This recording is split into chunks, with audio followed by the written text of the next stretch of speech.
Assalamualaikum warahmatullahi wabarakatuh.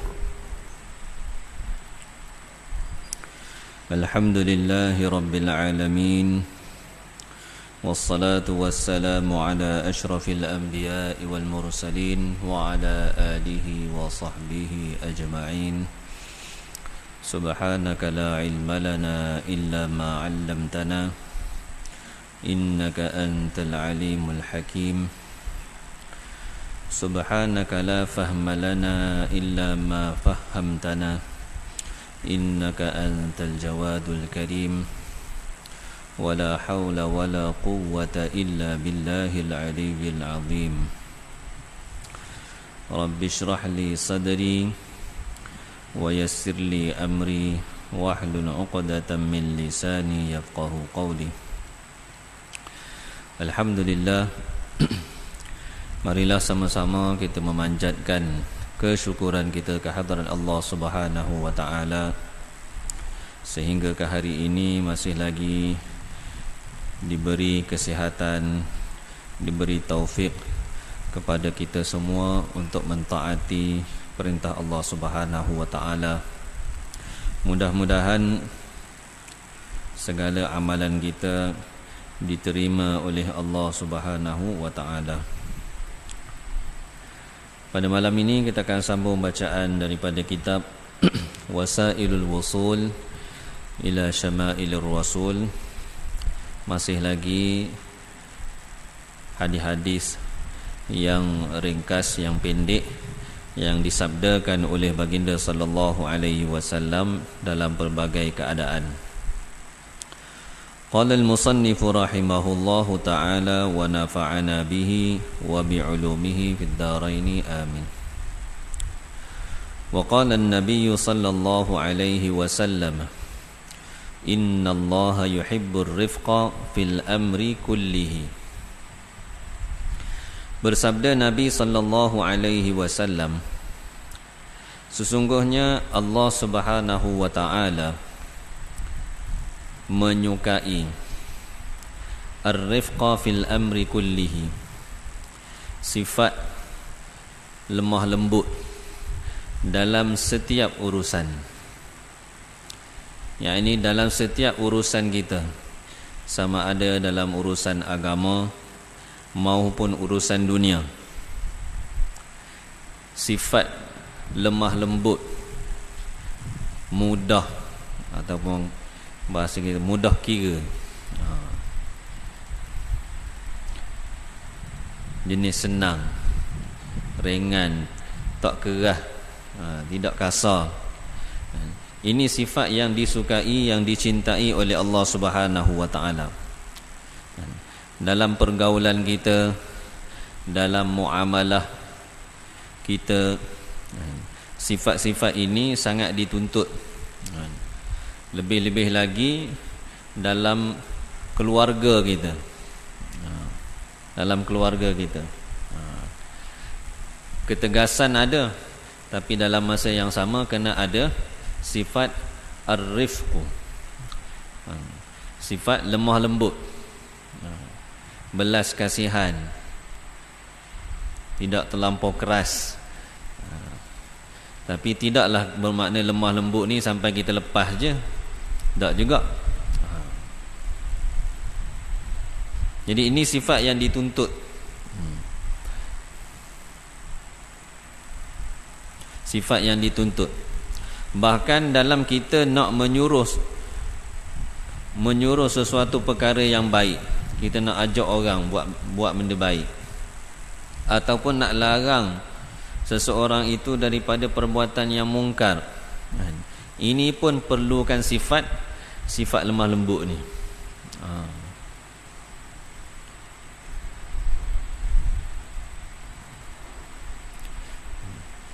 Sifat lemah lembut ni. Sebab apa? Kalaulah kita berkasar, maka orang lari. Nabi SAW pun Allah Subhanahu wa ta'ala perintahkan baginda supaya berlemah lembut dengan para sahabat. Fabima rahmatim minallahi linta lahum. dengan rahmat Allah Subhanahu wa taala, kamu bersifat lemah lembut terhadap mereka, yakni terhadap para sahabat, orang-orang Islam. Sebab apa? Kalau buat kasar, Allah Ta'ala kata mereka akan lari daripada kamu. Ini dalam menyampaikan dakwah pun perlu kepada sifat lemah lembut.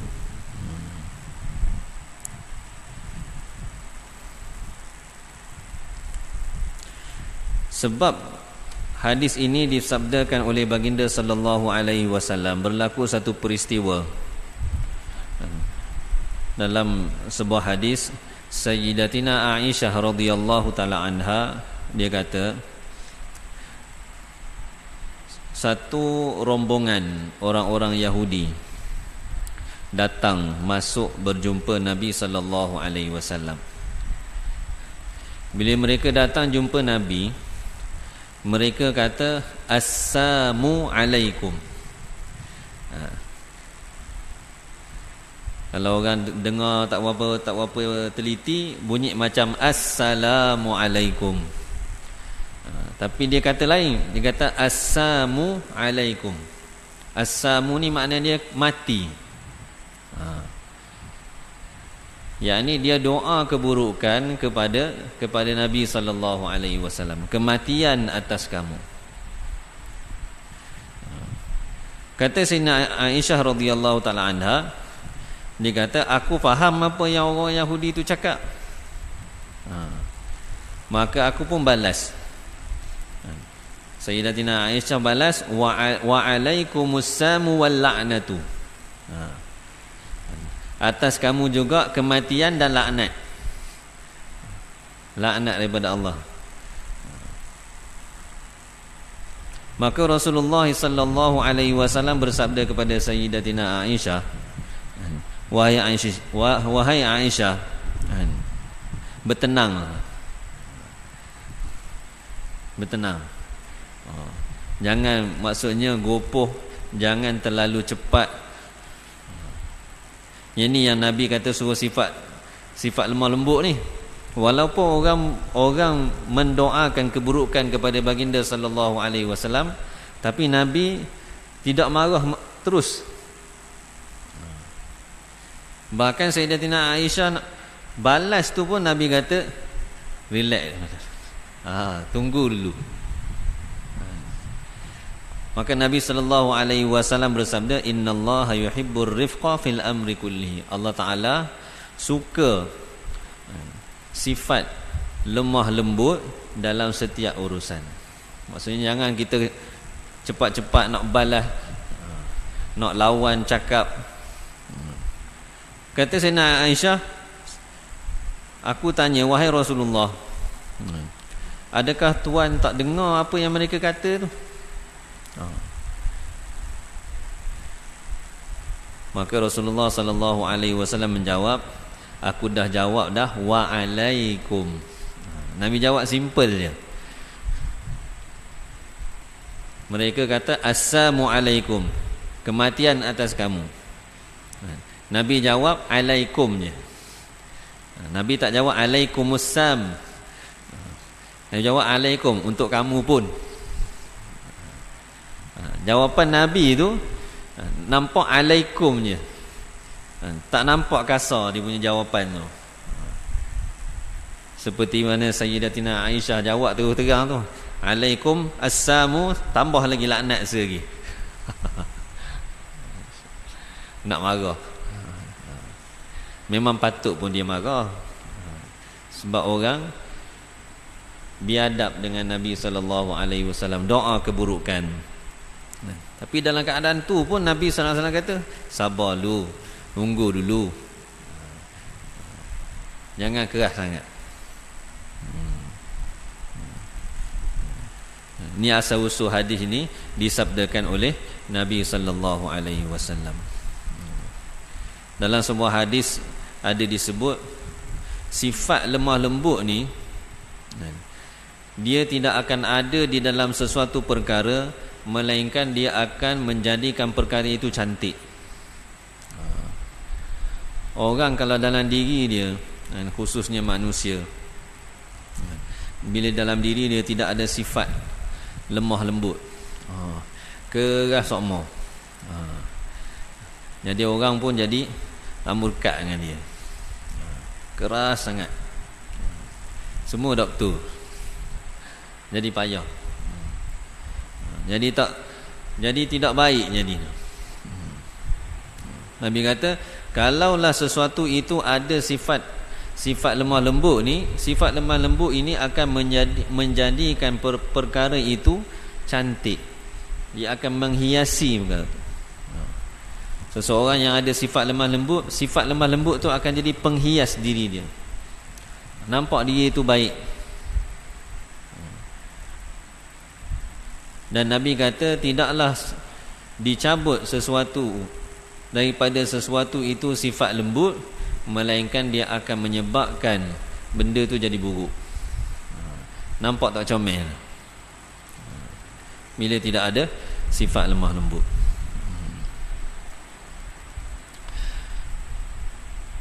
Wa qala an-nabiy sallallahu alaihi wasallam, inna Allaha yunzilur rizqa ala qadril ma'unati.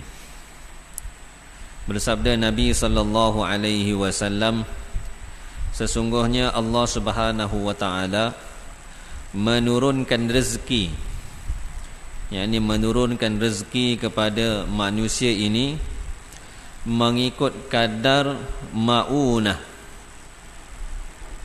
yakni mengikut kadar tanggungan yang dia perlukan. Mengikut kadar tanggungan yang dia perlukan.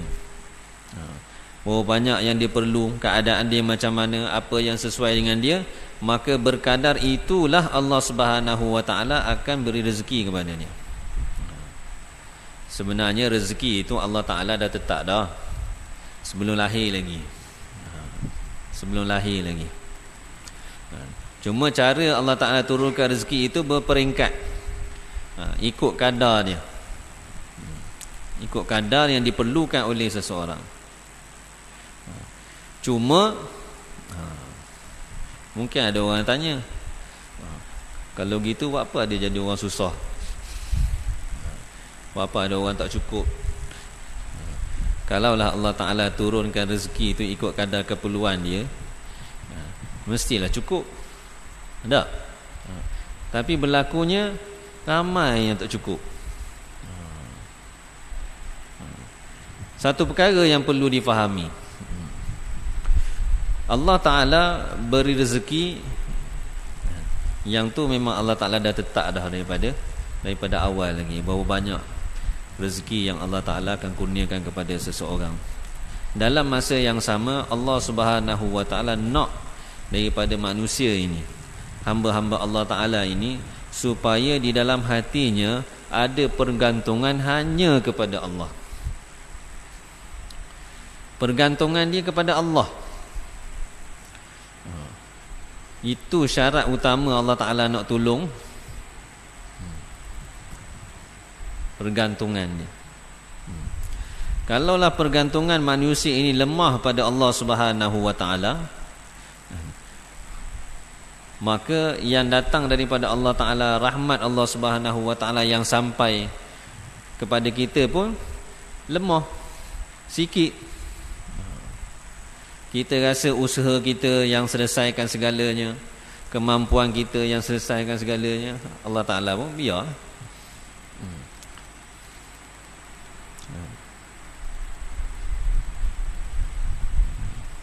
Hati kita ni, yang Allah Ta'ala mahu daripada kita ni, dalam setiap masa ni kita bergantung hanya pada Allah. Hati itu memang ikhlas nak dapat apa yang Allah Ta'ala nak kurniakan kepada kita.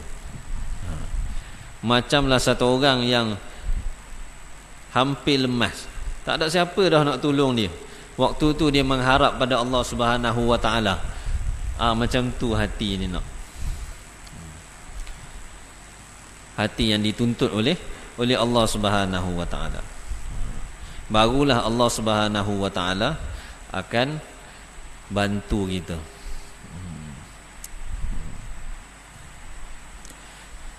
Dan satu perkara lagi, bila Allah Ta'ala dah beritahu, Nabi beritahu Allah Ta'ala akan turunkan rezeki mengikut kadar keperluan kita, maka kita tak perlulah takut untuk keluarkan belanja, khususnya kepada ahli keluarga kita. Benda yang perlu, belanja perkara yang perlu. Jangan sampai jadi takut sangat nak belanja, nak keluar pun sikit-sikit takut sangat. Tak. Itu antara tanda kita ni bergantung pada Allah Subhanahu Wa Taala. Sampai jangan jadi kedekut. Nak bagi sedekah sikit pun jadi nanti kurang ni. Tak. Allah dah tetap dah rezeki kita. Lagi banyak kita beri, lagi banyak Allah Taala ganti. Jadi itu sifat dia yang Allah Ta'ala jadikan untuk manusia ni. Lagi banyak dia perlu, maka banyak itulah yang Allah Ta'ala akan turunkan kepada dia. Wa qala an-nabiy sallallahu alaihi wasallam, inna akhsaran nasi safqatan man adhhaba akhiratahu bidunya ghairihi.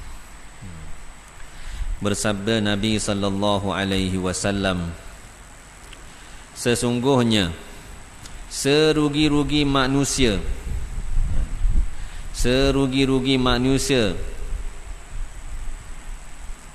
dari segi akadnya.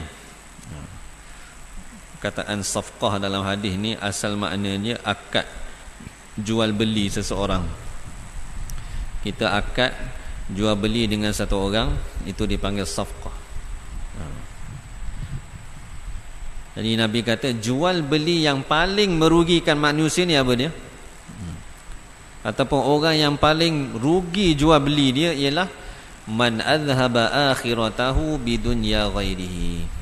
Seseorang yang menghilangkan akhiratnya, yakni menghilangkan pahala akhirat dia, disebabkan dia tinggal perintah-perintah Allah Subhanahu Wa Taala. Sama ada perintah-perintah itu perintah wajib ataupun perintah-perintah sunat. Dia tinggalkan perintah-perintah Allah yang boleh membawa kepada kebahagiaan dia di akhirat nanti. Dia hilangkan bidunya ghairihi, dengan dunia orang lain. Tukar, nak hilangkan pahala akhirat dia dengan dunia orang lain. Nak dapat dunia daripada orang lain tu, maka dia korbankan semua sekali. Hilang habis dah. Benda-benda hak fardu yang Allah Ta'ala fardukan atas dia, hilang. Hak sunat hilang. Semua hilang semata-mata nak dapat dunia hak sikit ni. Ini Nabi kata orang yang paling rugi akad jual beli dia. Paling rugi akad jual beli dia. Bahkan ulama ada sebut dalam kitab, hak paling rugi daripada yang rugi tu.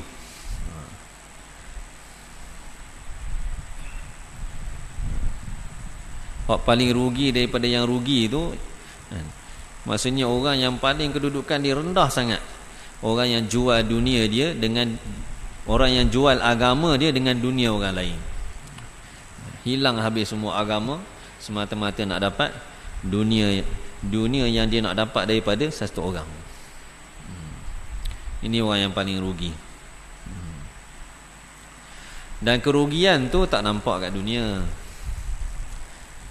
Rugi akhirat ni kat dunia memang tak nampak, payah nak nampak. Sebab memang tak nampak pun. Sebab tu dipanggil beriman. Iman ni benda yang tidak nampak. Kita tak nampak pahala, tak nampak dosa.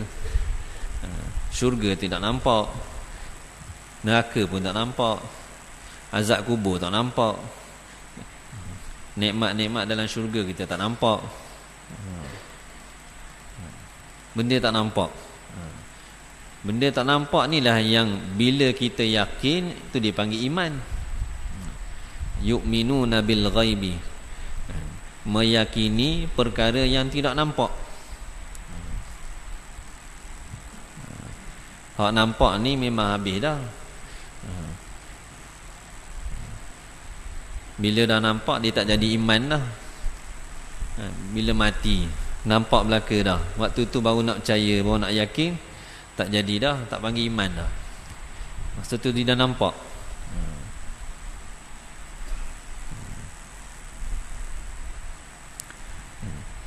Sebab tu Allah Subhanahu wa taala mahukan setiap daripada manusia ini supaya mereka ini mengusahakan hati dia, supaya tak jadi orang rugi. Dalam Al-Quran Allah Ta'ala cerita macam-macam keadaan manusia yang rugi. Tak cukup dalam hadis pun Nabi sebut pula. Tinggal kita ni nak beriman ke tak mau beriman, nak ikut ke tak mau ikut. Sebab memang tak nampak. Tak ada satu orang pun yang nampak kalau dia tak semayang, tiba-tiba datang kena panah peti, okay, tak semayang. Kalau kena gitu pakai semayang belaka. Tak nampak. Satu orang buat maksiat, buat perkara yang Allah Ta'ala larang, buat perkara yang Allah Ta'ala haramkan, mana nampak? Tak kena pun. Ni nampak okey je, tak ada kena apa-apa pun. Senang lagi ada, lagi mudah lagi ada. Tak nampak. Tapi kerugian tu bila mati, bila roh berpisah daripada jasad, yang tu start dia punya rugi dia tu. Dia punya susah dia, kesusahan dia, kerugian dia bermula situ. Dunia ni memang tak nampak.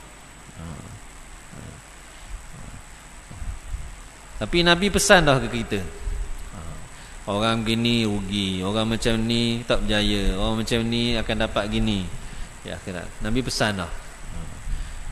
Maka tugas kita adalah untuk masukkan pesanan-pesanan ini dalam hati kita, supaya setiap masa dan keadaan kita ni berjaga. Janganlah sampai akhirat kita ni rosak disebabkan dunia orang lain. Hak teruk lagi, akhirat dia rosak sebab dunia orang lain. Orang tu yang boleh dunia, dia tak boleh apa pun, tapi akhirat dia hilang semua. Semata-mata nak bagi orang lain tu dapat dunia dia, dia ni korbankan akhirat dia supaya orang tu boleh dapat dunia dia. Waktu lagi teruk. Mudah-mudahan Allah Ta'ala pelihara kita semua. Wa qala an-nabiy sallallahu alaihi wasallam, inna ad-dina yusrun wa lan yushadda ad-dina ahadun illa ghalabahu. Bersabda Nabi sallallahu alaihi wasallam, sesungguhnya agama itu mudah. Mudah. Ulama buat perumpamaan untuk amalkan agama ni, semua lapisan manusia boleh amalkan agama. Allah jadikan agama ni sesuatu yang fleksibel, boleh diamalkan oleh semua orang dalam semua keadaan. Semua keadaan. Orang tu macam mana sekalipun keadaan dia, orang sihat, orang sakit, orang yang sempurna, orang yang cacat, semuanya Allah Ta'ala dah letakkan cara-cara untuk dia amal agama. Fleksibel. Nabi pun kata, inna ad-dina yusrun, agama ni mudah. Nak buat banyak mana, semua dah diberitahu dah. Dan sabda Nabi, dan sekali-kali tidak menyusahkan akan agama itu oleh seseorang. Maksudnya tidak akan ada seseorang itu yang nak menyusahkan agama itu, melainkan agama itu akan menguasai dia. Maksud menyusahkan agama itu apa? Yakni dia nak susahkan agama dalam diri dia, nak buat sesuatu lebih daripada kemampuan dia, tanpa ada persediaan. kita ni dituntut untuk sempurnakan perintah-perintah Allah Subhanahu wa taala di dalam diri kita. Dalam setiap amalan kita, kita dituntut untuk buat yang sempurna. Dalam semayang kita, semayang yang sempurna. Dalam baca Quran kita, baca Quran yang sempurna. Tapi ada sesetengah orang yang mereka ini begitu, orang kata apa, buat lebih, berlebih-lebih dipanggil. Pernah satu kali beberapa orang datang ke rumah Nabi sallallahu alaihi wasallam. Mereka tanya kepada isteri Nabi tentang amalan Nabi. Jadi bila dia cerita kepada mereka, mereka kata, oh, sikit je Nabi punya amal. Amal yang Nabi buat ni biasa je. Tapi kata mereka, cuma kita ni siapa nak bandingkan Nabi? Nabi ni Allah Ta'ala dah letak kedudukan dia tinggi. Maksum, dosa tak ada. Dosa dulu akan datang semua Allah ampun belaka dah. Maka satu orang kata, aku nak semayang malam sampai bila-bila. Nak solat sepanjang malam sampai bila-bila. Satu orang lagi kata, aku nak puasa siang hari sampai bila-bila. Seorang lagi kata, aku tak mau menikah sampai bila-bila.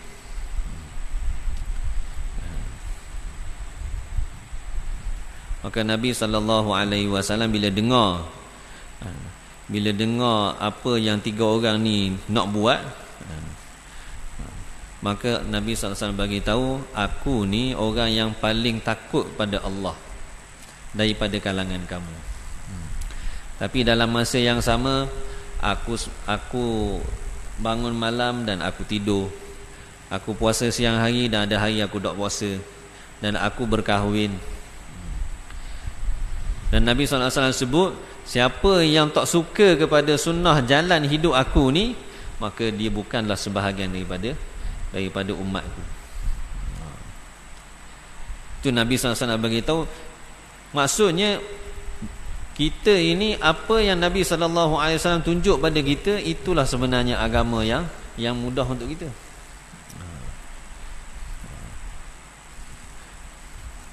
Tapi itu tidaklah menafikan sampai kita ni buat ala kadar je, buat lebih kurang. Tak. Kita dituntut untuk buat yang sempurna. Tapi janganlah sampai dia membawa kepada kita nak berlebih di sini menyebabkan kurang banyak kat lain.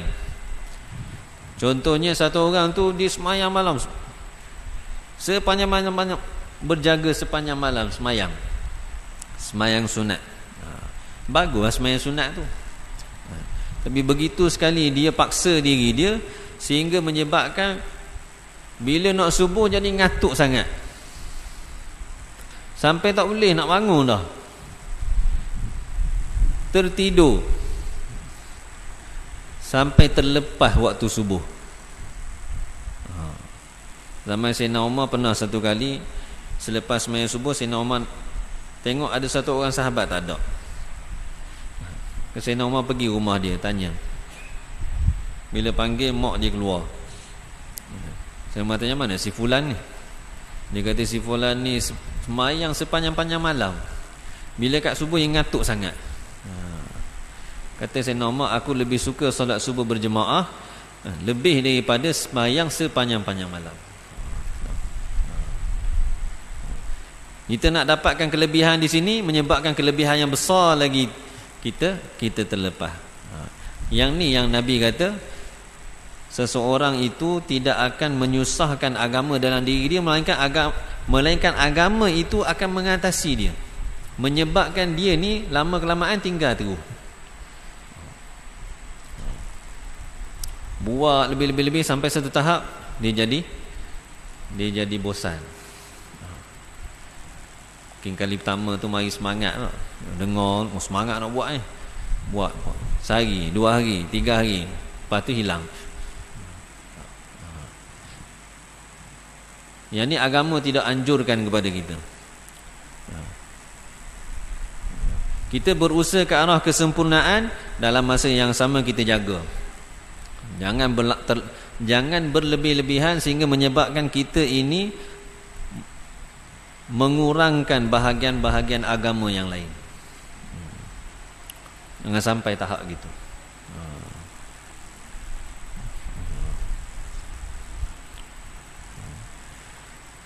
Sebab tu Nabi kata agama itu mudah.